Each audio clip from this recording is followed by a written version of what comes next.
எப்பவுமே கட்சியை விட நாடு முக்கியன்றதை நான் ஏத்துக்கிறேன். பாவம் பாவம்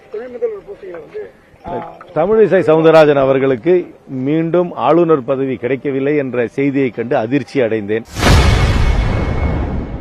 தமிழிசை சவுந்தரராஜன் குறித்த கேள்விக்கு அவருக்கு மீண்டும் ஆளுநர் பதவி கிடைக்கவில்லை என்று துக்கத்தில் பேசுவதாக காங்கிரஸ் எம்பி கார்த்தி சிதம்பரம் கிண்டல் அடித்துள்ளார்.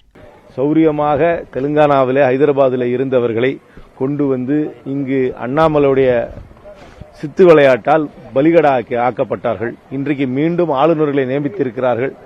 சகோதரி தமிழிசை சவுந்தரராஜனுக்கு அந்த வாய்ப்பு மறுக்கப்பட்டதைக் கண்டு நான் வருத்தம் அடைகிறேன்.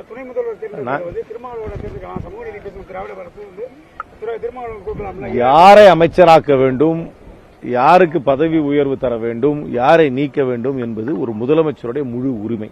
முதலமைச்சர் ஒரு மாநிலத்தில் தேர்ந்தெடுக்கப்பட்ட முதலமைச்சர் யாரை வேண்டுமானாலும் அமைச்சரவையில் சேர்த்துக் கொள்ளலாம், நீக்கலாம், பதவி உயர்வு கொடுக்கலாம். அதே போலதான் இந்தியாவிலும் பிரதமர். ஆனால் தமிழிசை மீண்டும் சொல்கிறேன், சகோதரி தமிழிசை சவுந்தரராஜனுக்கு ஆளுநர் பதவி மீண்டும் கிடைக்காதது எனக்கு பெரிய வருத்தம் அளிக்கிறது.